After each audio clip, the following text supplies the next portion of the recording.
Okay, so we've had a lot of people that have been curious about why we decided to homeschool our kids their last years. I think we did 8 years of homeschooling. And so, Nate, why don't you enlighten us, not me, but everybody else who's joining us, on your perspective, which is ours, on the school system and what's been going on and kind of what happened with homeschooling. Yeah. Loaded topic, I know. It is. I mean, this is... This might take two, I'll say. Yeah, maybe. And I don't want to go into just a cliche rant off because I can get pretty ranty on this. But I was trying to set you up to see what you do. We started off by putting our kids into a Christian preschool. And it was a pay-to-play school, right? So it was a private school, so we paid for that. We didn't put them into the public school system at all. We did have a scholarship for a while, though. That was pretty nice. Okay, yeah. That was cool. So we did 2 years of preschool. One of the teachers came to us after the first year of preschool and said, hey, you'd be wise because your kids are still kind of in play mode. They're not really into the learning mode yet. Yeah. That you guys run them another year on preschool. It's like, okay. So that was one of the first kind of places where a really good teacher came to us and said, hey, we believe that your kids could be far more successful if you hold them back and let them get kind of grown up a little bit more and be ready for learning rather than just constant playing. And that was cool. Yeah, that was outside the box thinking because, I had come from the regular school system and my mom had homeschooled my brother, but not me. And so I was still thinking inside the box of things. Yeah. And I thought that there was like a structure and this is what you did and blah, blah, blah. And in my heart of hearts, I knew I wanted to do differently, but I didn't know how. And then when the teacher was thinking outside that box, it was like, ooh, this is an opportunity. And we talked it over. You and I made a decision. Yeah, so it was the first time that we started thinking way differently. That was the time where we were like, oh, well, school and the way that this goes down isn't going to be the same. So we did that. So we went ahead and held them back.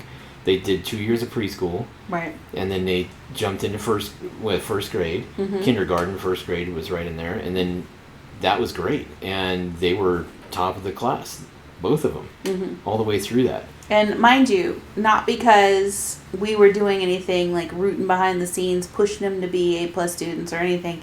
They were just naturally comfortable with being at the level that they were at. Yeah, I think that there was a mode of going through the preschool was kind of setting them up, changing the transition from the play mode and playing with friends into a learn mode. Yeah. And learning through play, which got them into understanding why they needed to know these kinds of things. And then that's what leveled it out. And I think that was a really smart idea. So I'd suggest that to anybody who's, trying to figure out how to get their kids on the top of the line, top of their classes. Just hold them back for one more year in preschool where it's fun and easy. And then take a breath. Like if you're thinking, they want to stay with their friends are only a year different. They're in one classroom next door different. Breathe. Yeah, and friends they'll be fine. Friends change throughout their entire school career anyway. Yeah. So you'll have friends in school, elementary school. You'll have friends in high school. Those friends are not always going to be the same friends. Right. Life changes. That's how it works. So even having those expectations was out of the box thinking. So we kept him in the private school to what? Maddie was in 6th grade, I think. Or was supposed to go into 6th grade, so maybe she went through 5th. And Mercedes went through 3rd or something like that. Hold on. What grade was you were in 6th and 4th when we moved you, or when you completed it? I finished 6th. Okay, so 7th. Yeah. And 5th grades was when homeschool started. Yeah, so we have our awesome off-camera operator named Madeline next door. Yeah.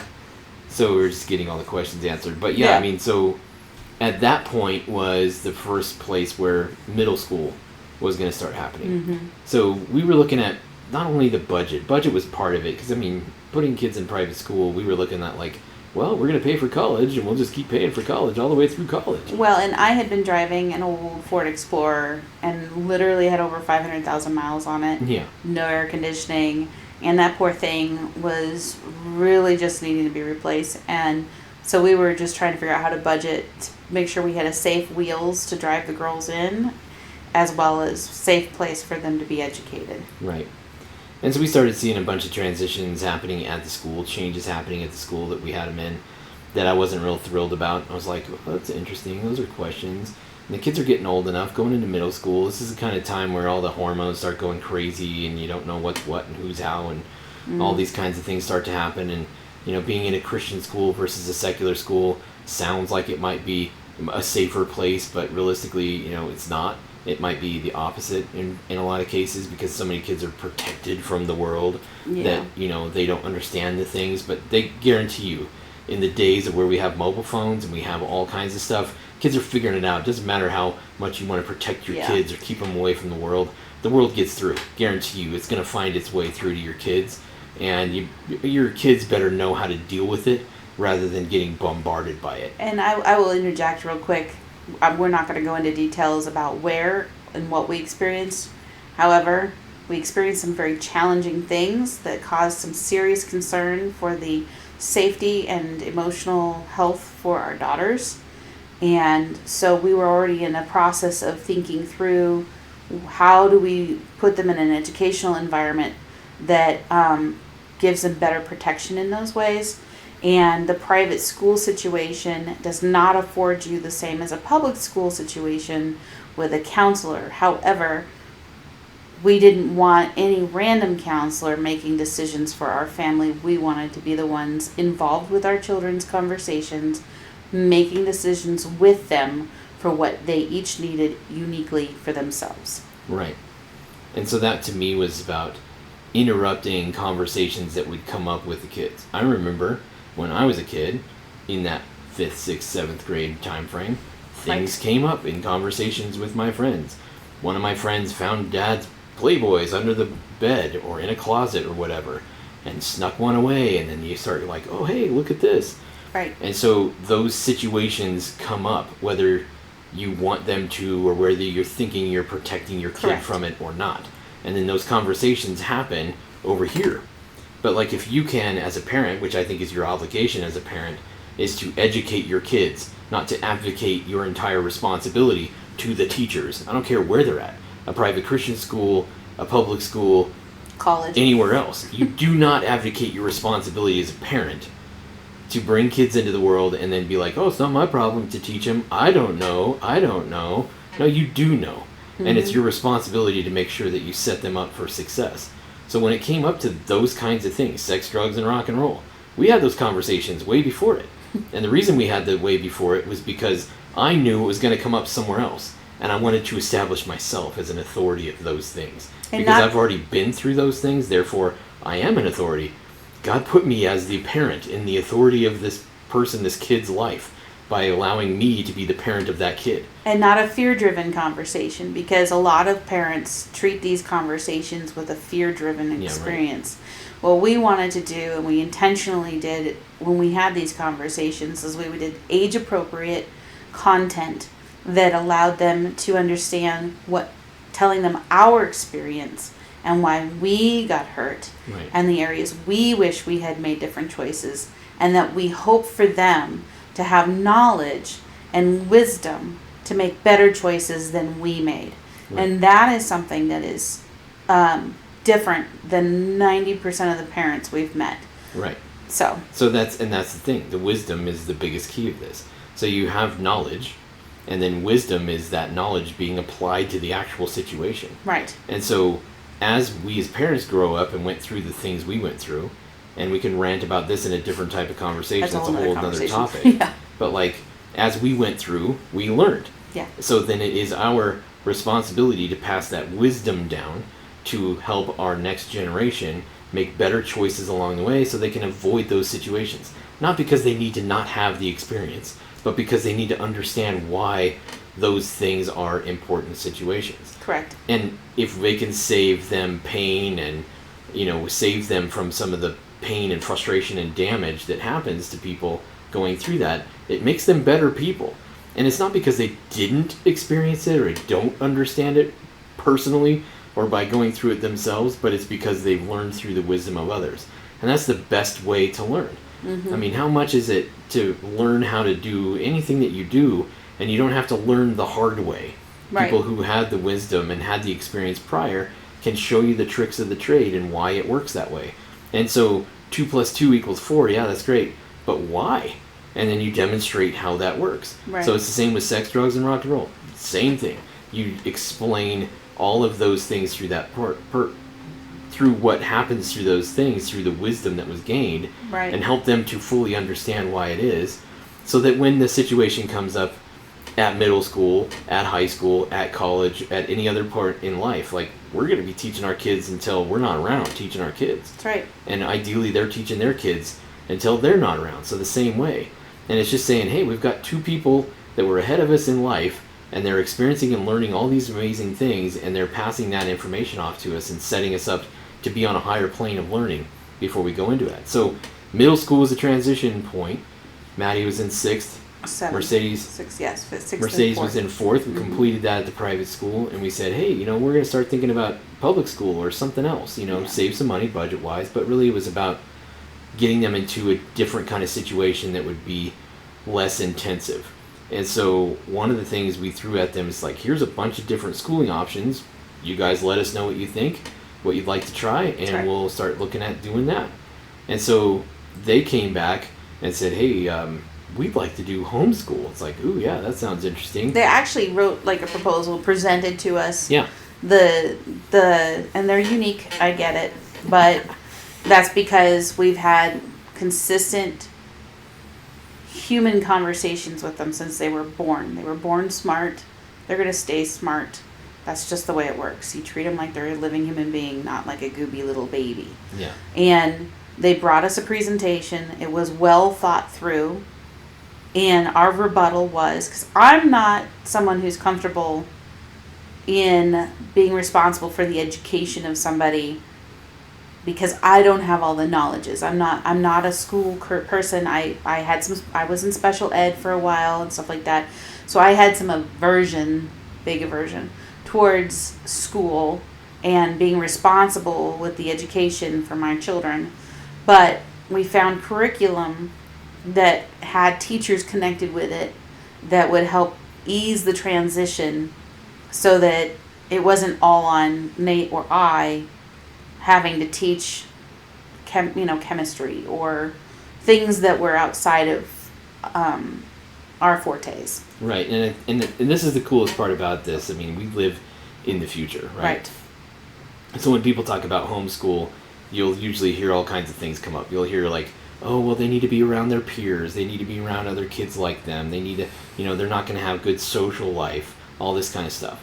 Well, this is where, this random mythical cultural bullcrap of what homeschool looks like is somehow you're going back to the one-room schoolhouse, and mom's going to get a bell and she's going to do all the things, and it's going to look like, Little House on the Prairie. That's not how it works. No. Because we live in the future, homeschooling can be done like you're jumping on Zoom calls all the time. Yeah.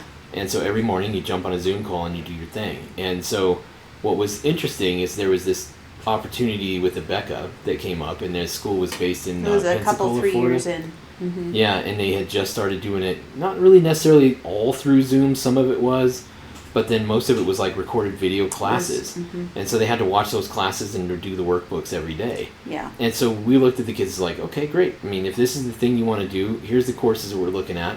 This is how we're going to do it. And there was some we tried a public school thing too before we did the free online public school that came with a teacher and a principal and all that stuff. But the part of the request that the girls had brought us was that they would have the freedom to be with us on the job sites, so that they could be a part of the projects we were doing, rather than feeling like they're missing out on those things, or in order to do those things, feeling like they had to keep, catch up with schooling. That was very hard on them. Right. And the public school system acted like they should be online, connected to the school system at 8 a.m.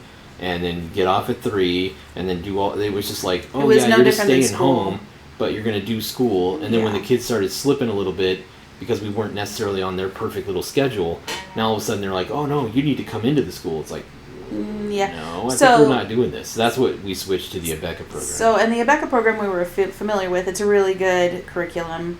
They had started with Abeka at the private school that they were at, so we were familiar in the successes that they were having with the type of education and the exposure that they had to that educational style. And so when Abeka had an online option where they could log in and watch the schools virtually, and submit the paperwork. We would just mail the paperwork in, so then I could grade it, or Nate could grade it, or my mom or his mom could grade it, or whatever family, which again plays into the decisions we made to keep them near family rather than moving. It was a pretty easy curriculum to do, and it allowed for us to travel, allowed them to now be on job sites with us so that they could get firsthand experience on how to do certain things and programming and why cables work a certain way and how to handle conversations with professional adults and to become professional themselves. And that became more of their schooling than even the schooling itself. Right. Which is what we wanted for them. And so that Abeka system was hands down so much better. And quite frankly, it allowed us to, instead of having a rigorous schedule where they had to do like 6 topics every day, blah, blah, blah, blah, blah, we got to pick, like, we know how many chapters are in this topic. Let's do the hard part first. Let's do this one. Knock the whole one down. It takes you a week. Get that whole class down. Done for the year. Do the next one. Takes you 2-3 weeks. Okay, well, let's plow through that, knowing that you still have time to breathe and do the other things you want to do and all the stuff. And it worked really, really, really well for our family in the pattern. And it also allowed Maddie and Sadie to, make mistakes. So, they didn't want to do something and they chose not to do it until it was do. Then they had to go through the process of the consequence of what that is. But early on, when we agreed to do homeschooling, the thing that Nate and I told them was, this is your job. We get up and we go do the work we've got to do. You're going to get up and do the work you've got to do. That's your responsibility. And there were a lot of times throughout our years of homeschooling that the responsibility thing became a test and a challenge and an opportunity for them to grow. And there were times where we were up till 4 a.m. doing a last minute finish all the algebra or whatever. But, that was us pressing in, staying up late, doing whatever was needed for them to understand what it feels like to not accomplish something until the last minute, but still have to accomplish it. Because our work, if we have a last minute thing that we didn't do, we still have to stay up till 4 a.m. and get it done. And I think it taught a lot of responsibility. It gave them a lot of integrity opportunities. And it also gave them opportunities to be able to put that education on pause at times, to do other kinds of work, to be able to learn and grow in those areas.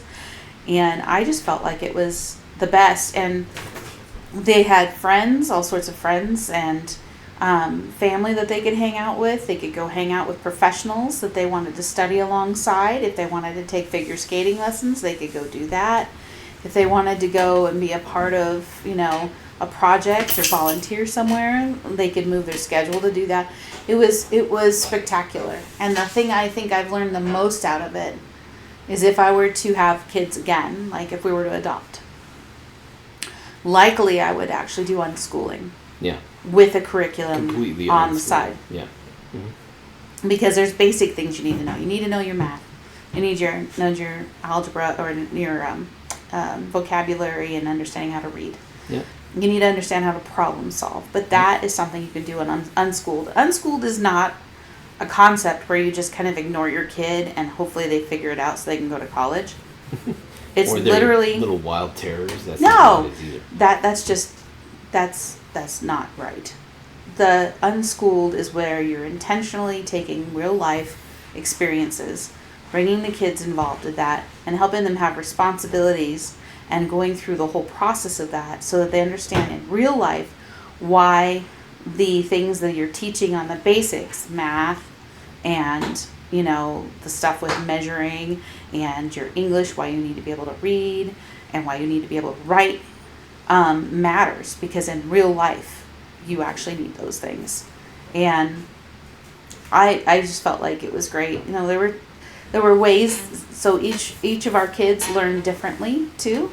One's more studious and on certain topics. The other one was more studious in other topics. One did really well remembering things and on certain topics, and the other one didn't.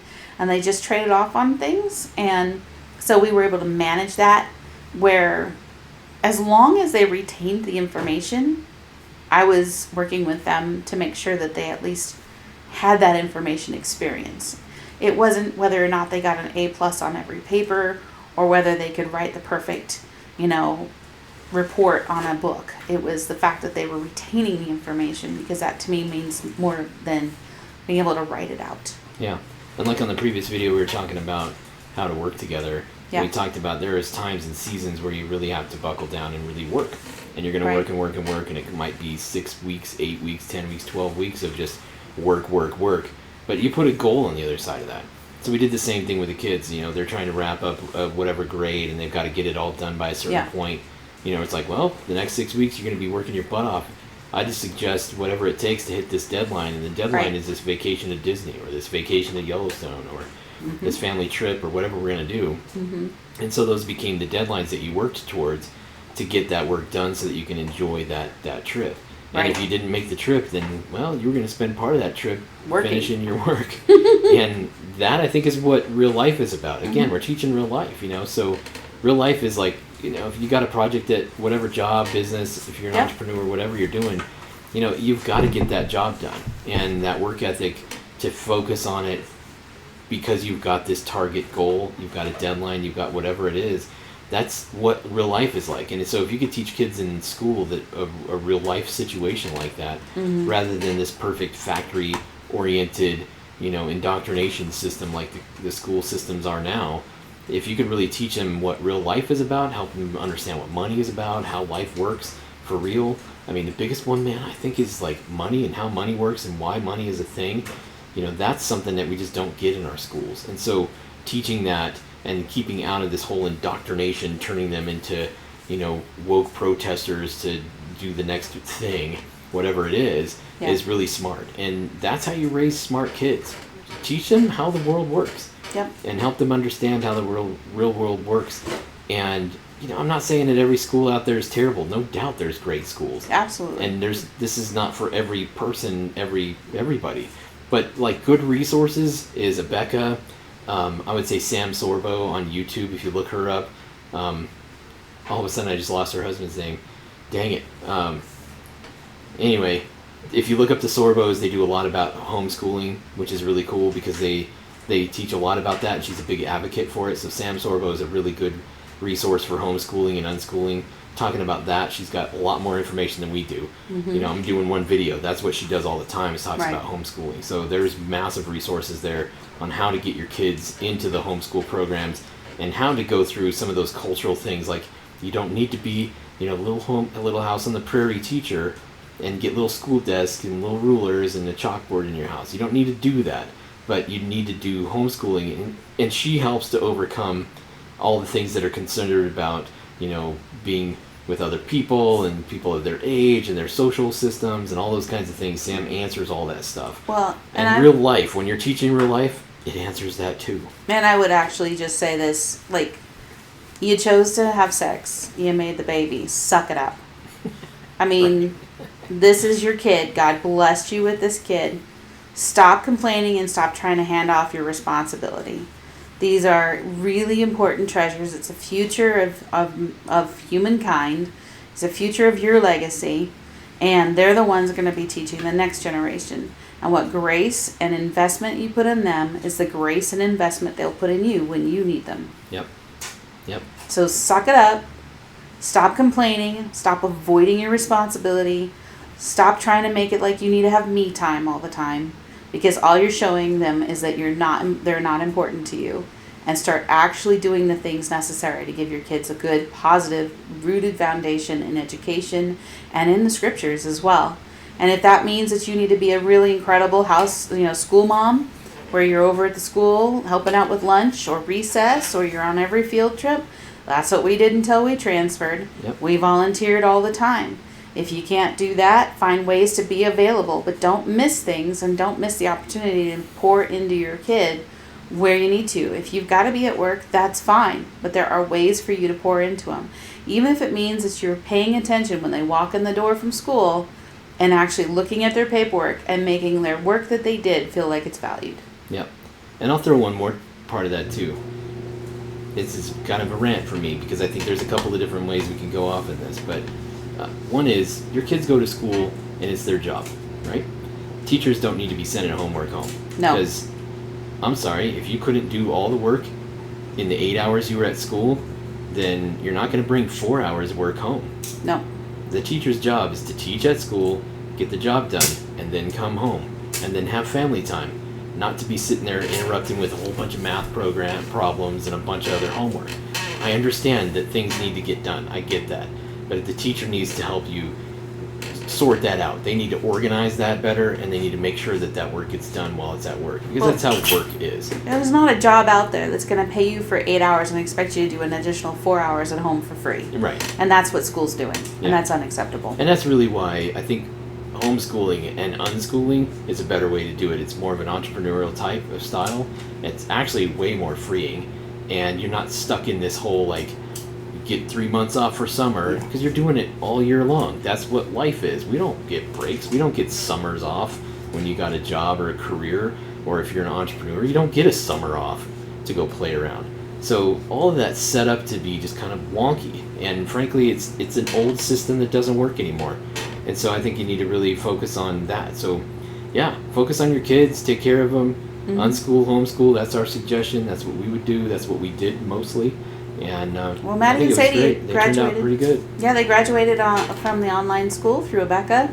With honors. And with honors. They're both of them. Yeah. Very proud. Yeah. And, you know, they get to have that badge that they got the diploma. Mm-hmm. And whatever they want to do from there, that's their decision. College, no college, I don't really care. Because what I care most about is their well-being and their spiritual well-being. And if they're cool where they're at, then I'm not going to put pressure on them that's not for me to live. So, yeah. And we'll probably talk a little bit more about college in another program, because in another video, because I think there's an opportunity where you transition from kind of the traditional K-12 education into the secondary or kind of after school, you know, type of education, the ongoing education. And there's a whole lot there. That's a whole other video just in and of itself, I think. Yeah. So it's important to talk about that too. We don't really have a lot of time for that in this video, but there's some more of this conversation coming. It might be a part 2 going into college and how that works. Yeah. Because there's important aspects to that. You want to be a brain surgeon, college is probably a good idea. Right. But for a lot of other things, you might just find a really good trade school, or you might be able to find training online. And there's lots of opportunities.